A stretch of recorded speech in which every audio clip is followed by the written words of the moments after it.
Transformers Limelight.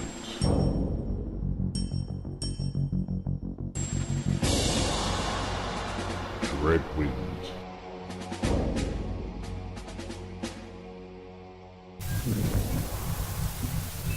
And we are transmitting live. Attention, leaders of the so-called Decepticon Empire. Your unholy occupation of our homeworld will no longer be tolerated. If you do not commence an immediate withdrawal of your forces by dawn, then this prisoner, this Deadwing, will be the first of many to pay for your sins with his life. Ugh, it's Dreadwind. Just shut up and kill me already. Forgive me, fellow life traveler. We are loath to such violent tactics, but these are desperate times. For the sake of your safety and my soul, let us hope that your comrades comply with our demands. Won't happen. You see, I'm not exactly what you might call popular. I'm sure your friends will do whatever they can Again, to. I don't have any friends. It's been that way since the beginning.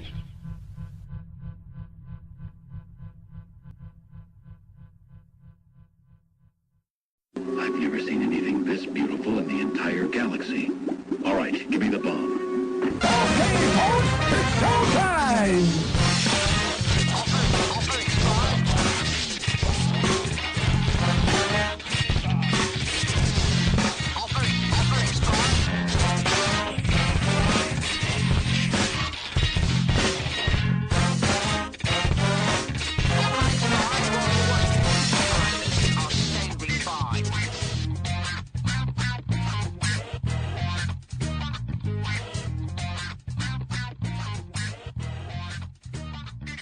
Hello, good morning, good evening, good night.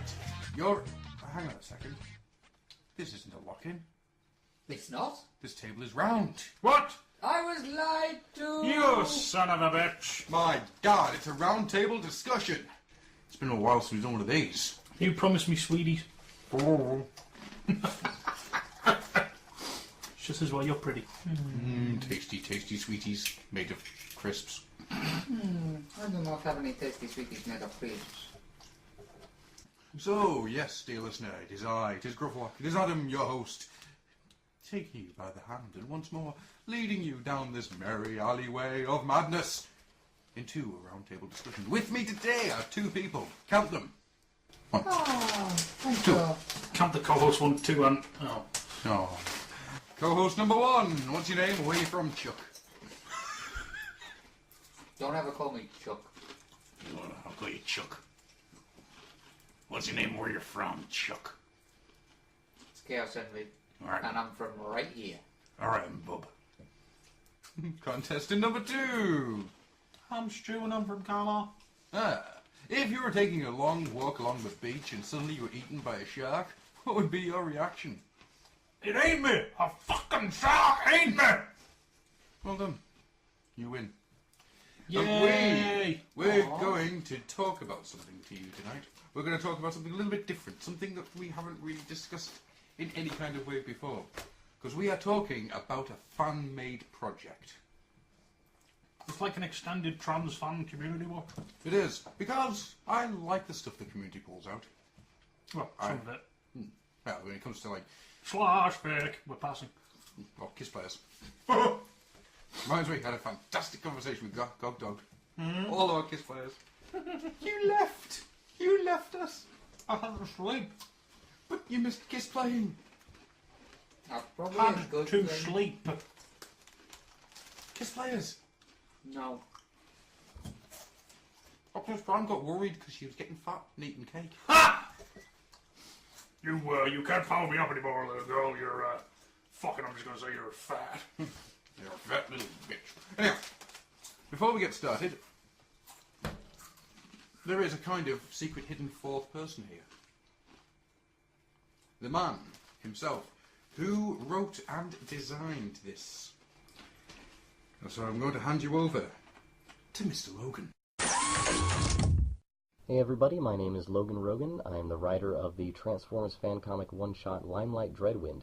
Recently the guys over at the Old Oil House Roundtable podcast contacted me saying they wanted to do an episode that would include discussion of the comic and asked if I could provide a brief introduction along with some basic background information, maybe a couple of fun facts and things like that. So here it goes. Limelight Dreadwind, for those who are unfamiliar with it, which I'm assuming is probably most of you out there, is a fan comic that I wrote back in 2008 and handed out free copies of at BotCon 2009. As the name suggests, it's based off of IDW's Spotlight line of comics that they used to do for the Transformers series. And so it's basically what I would do if I was writing a Spotlight. I was fortunate enough to work with a couple of incredibly talented artists on this project, Mike and Mintu. Mike, who did the pencils, really went above and beyond the Call of Duty in every conceivable way with this project. And Mintu, who did colors. And by the way, I hope I'm saying her name right. All of my correspondence with her was over the internet via email and things like that. So Mintu, if you're listening, and if I'm saying your name wrong, I apologize. But she was amazing both in the quality of work she did and the speed. Really, if it wasn't for her, there's no way we would have made the deadline of being able to have it done in time to hand out at BotCon. And so my hat's off and eternal gratitude goes out to both of them. After the convention was over, I uploaded the whole thing online, so if you would like to read it, it's up at, I believe I put it on a couple of the major Transformers fan websites, TFW, Allspark. It's probably somewhere back there in their fan art section. Also, there's a DeviantArt page for it, limelight-dreadwind.deviantart.com. So check it out if you get a chance. I'd love to hear what you think of it. I was actually surprised to find that someone out there even translated the whole thing into Spanish and uploaded it, and so it's gone bilingual apparently. So there are plenty of places to find it. Just Google Limelight Dreadwind. I'm sure you should hopefully be able to find it no problem. There were essentially two main things that I wanted to try and accomplish with this comic. Number one, I wanted to make sure that it was just very self-contained. It was the type of story that you could easily pick up and drop into the IDW continuity without having it really contradict anything or anything contradicting it. Which it kind of accomplished for quite a while, pretty much right up until issue 7 of the ongoing, when Mike Costa established that in the IDW universe, Darkwing and Dreadwind are apparently brothers. And the other thing I wanted to do is I wanted to avoid telling a story that had really well-established characters. I didn't want to have Optimus Prime and Bumblebee fighting Megatron and Starscream or anything like that, because those are characters that readers already have a very strong emotional attachment to. And so going into it, readers will already care about them, and I wanted to see if that I could tell a story with lesser-known characters, characters that casual fans might not necessarily be as familiar with, to see if that I could get them to invest in these characters emotionally just through the course of the 22 pages of the story rather than because of their preconceived notions about them.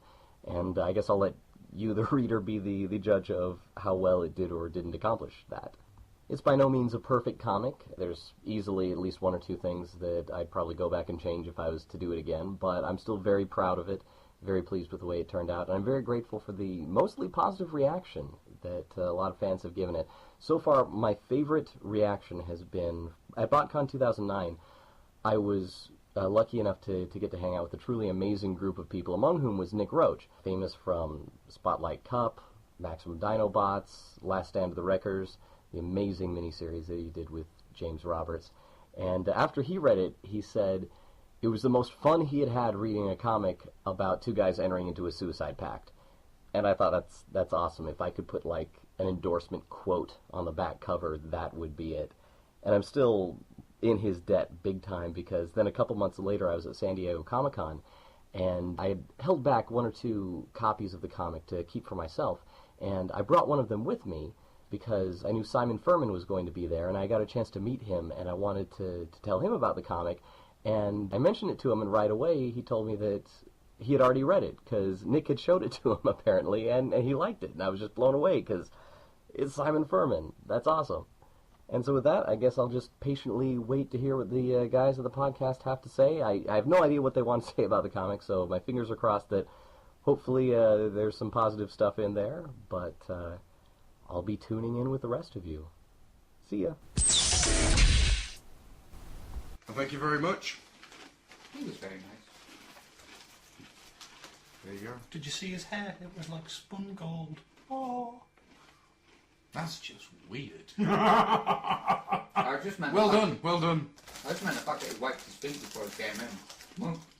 Most our patrons don't do that. It's a shame he actually did it on Adam's face, though. I thought I was quite, a bit of artistic flair. I'm eating mud. Is it tasty? No. Oh. I'm going to have some more. So yes, we're going to talk about Limelight Dreadwind, which was released for BotCon 2009, I think. Pretty sure it's 2009. I'm sorry, I've lost my bit of paper. Fuck up, let me finish.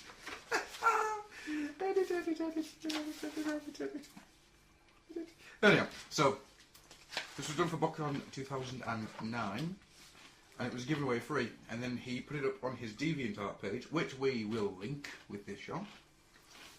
And the reason that I've picked this for a roundtable this month is for one simple reason: it's freaking ace. It is Actually, brilliant. I think there's another reason he's chosen this. Really? There's 3 little reasons he's chosen this. But- Little. Oh, you mean the little tiny. subtle inflectations on all the characters and the beautiful colouring. Dude, just fucking say it. It's got Firecons. Yeah, it's got Firecons in it and they rock. And not only has it got Firecons in it, the Firecons are awesome. I've got a question. Did you pay this man to add Firecons to his comic? No, but I would quite happily stroke his hair and feed him crumbs. So, let's get running with Limelight Dreadwind. Written by Logan Rogan. Art by Mike Dillon. Colours by Mintu Heinen. I'm sorry if I've mispronounced Oh that. god, there's a lawsuit. I'm so sorry. He probably just called his mother a cunt. In And, relation to Jamie Hyneman. and Letters by Logan Rogan. And it begins where you have some strange Zerg-like alien talking to a camera and basically saying, we have one of your Decepticons, and if you Decepticons do not leave our planet and get the hell away, we will kill him. Unfortunately, the Decepticon they've got is Dreadwind. And no one will come for him because, in his own words, he doesn't have any friends. And we flash back. I do love how beat up he is in that picture. He is absolutely brilliant. It's the, now where is it? I like the smashed faceplate and the oil dripping down sort of like one eye. Nice little attention to detail. I quite like the fact that the aliens come out with these really cool lines like, forgive me fellow life traveller. You get the feeling that these guys aren't a violent race. Well, you know what gets me? That bit there. Burlap sack on his head. Alright. What was it? Attention leaders of the so-called Decepticon Empire, your unholy occupation of our world will no longer be tolerated. Yeah. Bringing the real world in. Art imitating life. Are they freedom fighters? They quite possibly are. So we flash back to Kaon. Pardon me. Hang on, Kaon, where's Raph when you need him? That's the capital of the Decepticon Empire. Oh, the Decepticon capital of Cybertron, shortly after the dawn of the Great War. I've got this great little sequence here where, who have we got? There's Motormaster, and there's Snapdragon. Can't quite make out who the other ones are. Who are you after? We've got Motormaster and Snapdragon at the two big ones. Sorry, I'm eating crisps at the same No, I time. couldn't tell you. Then you've got off to the side, you've got Dreadwind just sort of leaning against there like he's surreptitiously having a cigarette outside the school wall. And you've got Flame Feather. Sorry, Cindersaw. What's it, Flame Feather? Oh, doesn't even recognise his own favourite freaking characters. Oh! I'm sorry. It's Cindersaw. I looked at the next panel to work it out rather than staring intently at the panel that was there. Whoops. No, that's not a remark on the ad, that's just a remark on Adam is a retard. It's been a long day, leave me alone. And Cindersaw says, hey Dreadwind, you're gonna... And gets a gun to the face. He isn't shot, he's just hit in the face with a gun. Oh no, he's shot, it's a penguin. I thought he saw it as he hit him with it and then No, shot him. the blam is the sound of the gun going off. Yeah, no, he shot him as well. I thought he sort of hit him with it and then shot him. I think he does it all in one fluid motion. Aye. I just love the next panel. It's just him stood there again, and just meh. I think that's what made me want to read the rest of this. I didn't want to find out why he'd been captured or anything like that. It was just the fact he just shot one of his own comrades and just gone, meh. I like the character from that moment on. So Cindersaw has a bit of a go. Sorry, Sparkstalker has a bit of a go. And Sparkstalker and who's that in the background there? It's just two buddies. Is that? Yeah, I think that's Flame Feather and Cindersaw in the background. My apologies. I'm reading a printout that I've printed, and it's not the best quality print, I'm afraid. Anyway, so the three of them, in proper schoolyard bully style, decide to have a go at Dreadwind. When Darkwing was flying out the sky and comes out with the great line of, "What's the matter, fellas? Never heard of friendly fire? Stay out of this, fly boy." And he just shoves the gun in Sparkstalker's face. What was it? I can't hear you over the sound of your own lubricant leaking all over the ground. I do love the look of him in this. It's just, he seems very... He's very fly-by-night, isn't he? He's just this... He's a jock.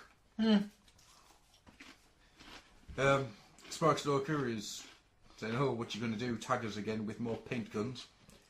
And Darkwing's response, "That's the thing. I wasn't paying much attention when we started this battle sim. For the life of me, I can't remember if I picked up one of our harmless plaster guns or if I accidentally wandered into the armoury and swiped the real deal." It's just that big smirk on his face. He's holding his chin going, do I wander in the armoury or not?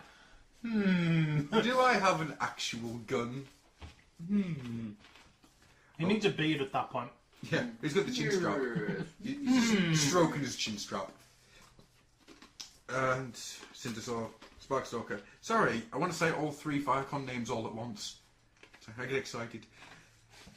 Sparkstalker's, yeah, you're bluffing. Hey, probably. But hey, no slick off my back either way.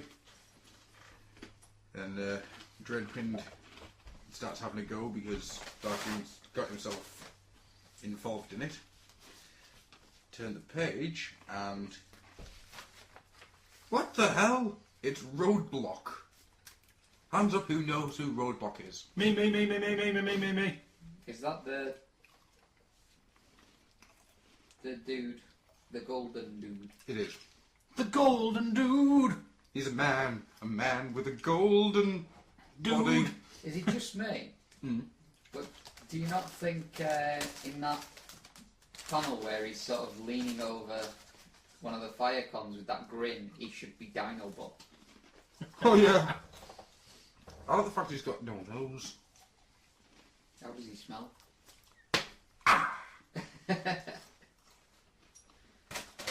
It's like, I would not have expected to find one of the Ultra Pretenders in here. He's an Ultra Pretender? He is. Yeah.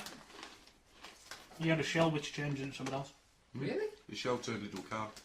Ah, that's quite interesting. Not Or particular. was it like a little space thing? I can't remember. It was a car, I think, Roadblock. It was cool though. So yeah, he's very disappointed with what's been going on. Because when these guys were bickering, the opposing team took the base. Flamefeather blames them, blames Darkwind and Dreadwind, to which Roadblock just basically starts having a go. If you look in the background, you'll see that the other two Firecons have been thrown against a wall.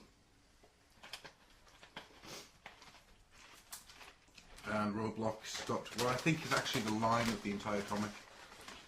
Another word, and I'll report to Megatron that one of his new recruits had an accident during a training exercise. It was tragic, I'll say. I stood there, helpless, unable to stop my bare hands from crushing his brain module. That is an awesome, awesome line. Whilst that line is brilliant, you've got Darkwing doing a Robocop with his gun, spinning it around his finger, as it becomes severely apparent that it's not a paint gun, as he blows a very large hole through the nearest wall.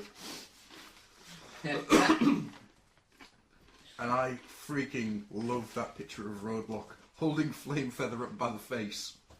You've got Cindersaw sitting there, tapping himself as this gaping, smoking hole is behind him. It's the look on his face, and just like, huh?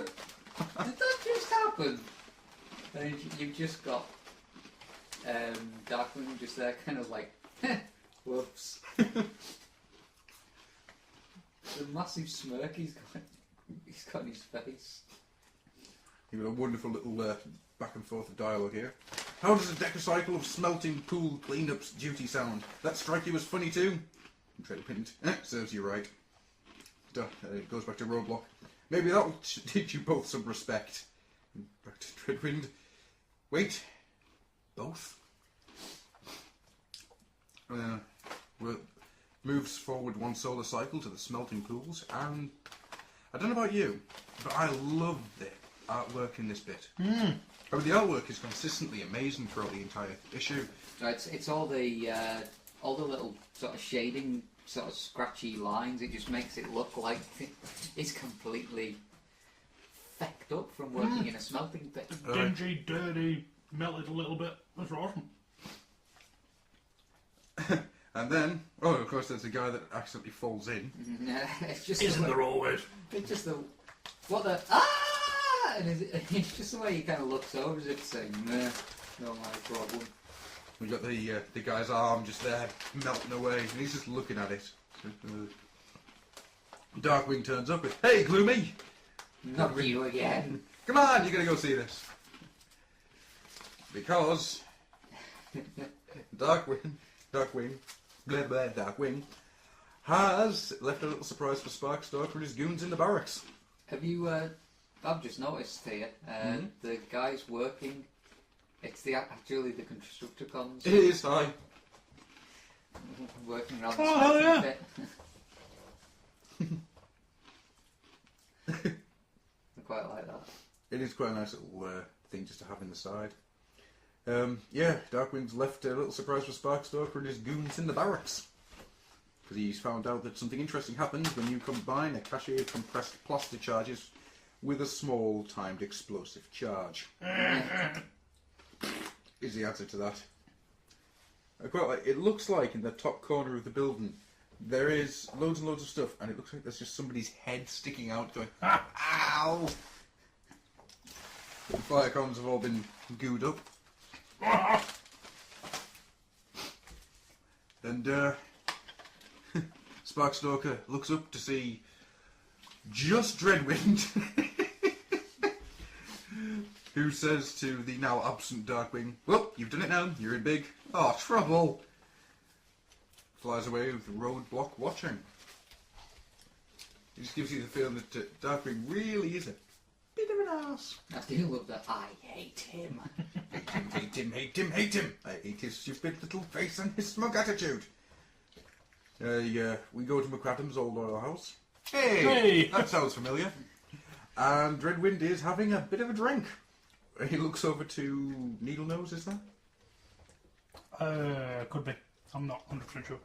It is one of the... I don't know the name, but it is definitely one of the smaller target masters. Mm-hmm. I do love the... were you talking to us? Just, huh? Were you talking to us? Go on, let's go. Weirdo. And then the awesomeness that is Darkwing turns back up with this seat taken. Dreadwind does not look happy about it. You've got Dreadwind saying, "I'm not going to have another prank with you. I'm not taking the blame for anything else you've said." I do love the panel of Darkwing just looking down a bottle to see if there's anything left in it, and you've got Dreadwing just kind of like head in his hand, and he's actually scraping his fingernails through his hand down the table and leaving finger marks. I love that. But Darkwing starts talking about how they're basically the same, and with Dreadwind's entire response of, "I'm gonna fracking kill you."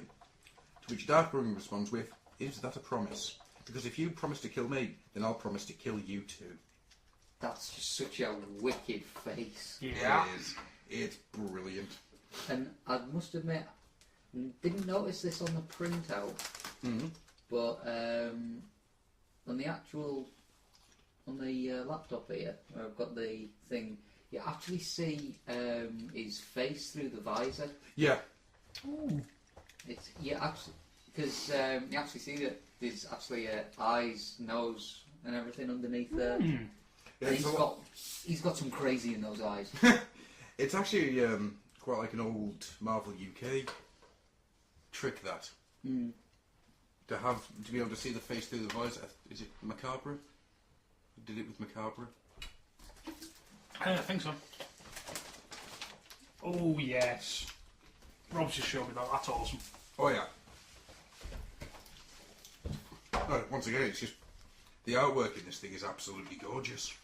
Thank you. Thank you for making lovely comics. Can we have some more now? Yes. Um, I demand Limelight power core combiners.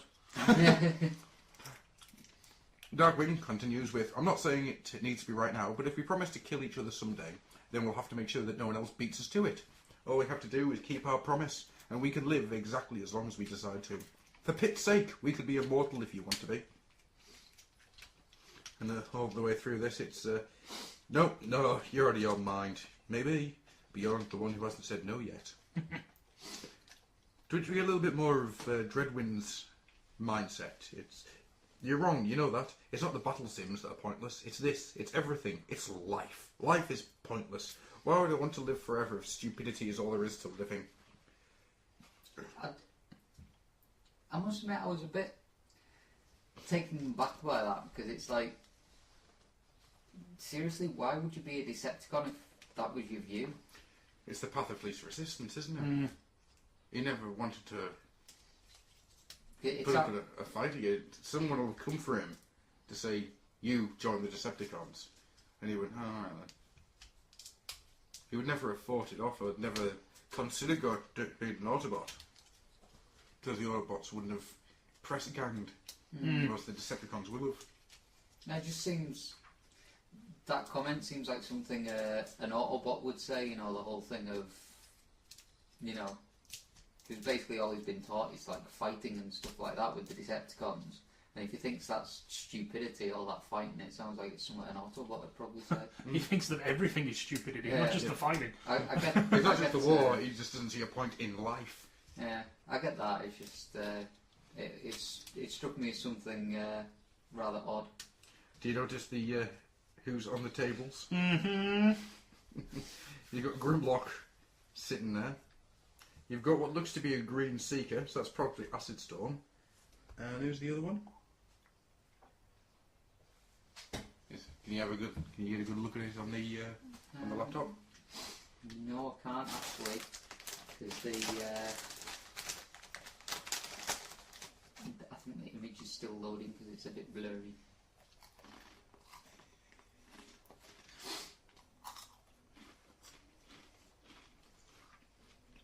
Well, from the printout, it looks like a rock-hard Bumblebee.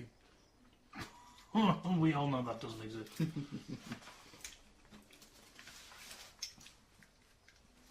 So, you go to the next page. They leave McAdams.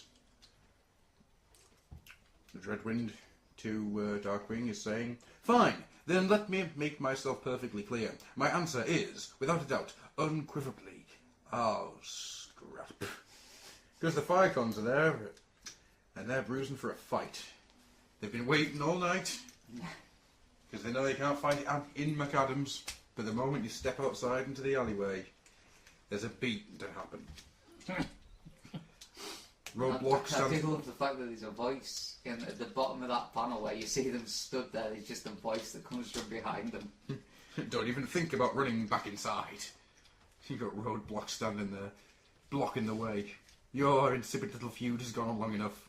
It's time to see this schism between you reconciled, one way or another, as he just chucks them in. And they have a bit of a battle, they have a bit of a fight, and they decide to promise each other that they'll kill each other. I must admit, I do like that that thing where they've basically just been chucked out into that alley, and I don't know. For me, the way I see it is they've not even thought about it. They've just gone straight up back to back. Aye. And you know, if you're in a situation like that, obviously you're not going to choose somebody to go back to back with unless you know they're not going to stab you in it. Aye. It's like you're seeing the beginning of a beautiful bromance. That'll end in them killing each other. Okay. Yeah. And then we return back to the present day, where the alien is saying to Dreadwind, fighting side by side with your newfound comrade, you were able to triumph against common foes. No. We were outnumbered, inebriated, and too inexperienced to know anything about real fighting. We had our chassis handed to us. So what was the point of all that? The point is, I have no friends. Just one trusted enemy. As Darkwing comes flying in through the skylight, shooting his way along. Miss me! Not a chance. You bring my gun? And there's a great little bit at the bottom of the panel here. Yep, good, thought so. What are you two going on about? Because if you turn the page, the wall explodes, and roadblock and the fire comms come on through. Where they proceed to kick the shit out of the insecty aliens for trying to negotiate with the Decepticons. The alien says, "But why? I thought you hated them." "I do. Thing is, I don't like anybody, but there are a few select mechs I hate. Gives me a reason, keeps me fighting, because at least they make me feel something in this dreary, pointless existence. But you're nothing to me." As he, exterminates him, basically. With his feet. Right? Fries him to bits. Yeah, I must admit that is quite an awesome picture as he just walks off. And is that in the background? That is Darkwing holding the other aliens, one of the other aliens' heads in his hand. Yep, he's just holding it up. It looks like he's doing a last poor Yorick. The other things that were in here was a bonus art by Mike Dillon, which is a really nice cover of them in the alleyway fight. A Dreadwind movie design, a pair of Dreadwind and Darkwing. Dreadwind and Darkwing. I do apologise. I've probably been doing that all episode. Animated designs. Yay! That's really, really nice sketches. And that is the end of that. So, your thoughts, please. I likes it. I loves it. Please do some more. I agree with that. I freaking love the artwork. The characterisation is just bang on. Yeah, it was very nice. Within only a couple of pages, you just get a real feel of it. Yeah, you know who's who within, as you say, a couple of pages. It's not like you need anything explained to you. It's just, you know. And of course, there's fire comms! That's all Adam really cares Yeah, about. there's the overriding rule. And Roadblock, who I freaking loved. No, it is very good. Artwork's good, writing's good. And the fact that this was just a freebie done by fans is even better. Yeah. I'm hoping to see more from this fella. You listening, IDW? Do IDW listen to us? I should hope not. Funky now. If Andy Schmidt ever listened to us, I'd expected a note from his lawyer. Cease and desist. Although I said nice things about him when he heard he was leaving. And 19, ongoing 19 is awesome. That it is. I have yet to read. I just looked at pretty pictures. It took 18 issues to get there. Anyhow, but we're not talking about the ongoing, we're talking about good comics. Yes. Because Limelight Dreadwind is a thumbs up from me. It is absolutely superb, and I'd like to see more. Was good. So if you could give it a score out of 5, what would you give it? Easily. 4.5. And it loses that half point because there's no Paddle Cork band, isn't it? Oh, God. Rob?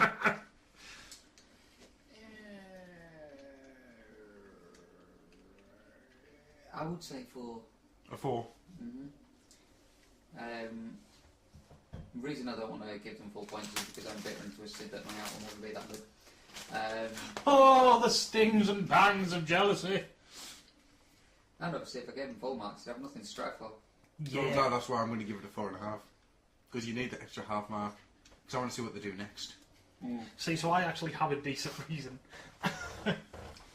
A feasible reason. A fully valid reason. And you're just So going, why? Jealousy. Because they're going to be better, going to do better. Well, your actual reason of it, there's no power core combiners in it. Yeah. And mine, because I want them to just strive to do something else. Everybody should strive to put more power core combiners in their lives. Keep telling you this. Perceptor kick. Hey! There we go. So yeah, that's Limelight Dreadwind. A bit of a short round table this month. Well, obviously it's only a short issue. I was about to say it's only a short comic. It is. But I don't think any of us can say enough good things about it. So I think with that we shall close down the round table. Unless anybody's got anything else they want to say. Power core. About anything that isn't power core combiners. Core combiners of power. You know, I have the power. I'm waiting for fucking him with to yourself. start with the.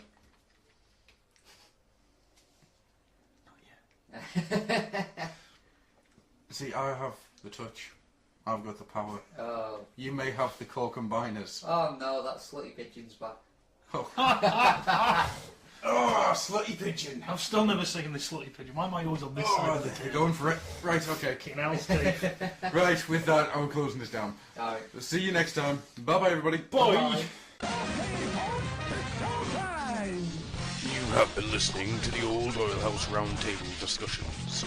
Come visit us at www.oldoilhouse.co.uk. Join the forums. You'll never want to remember.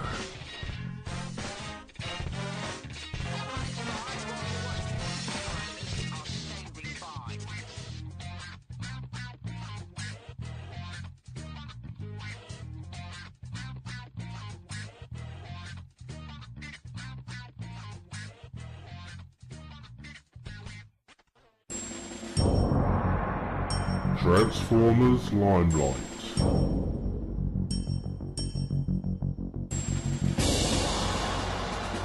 Dreadwind.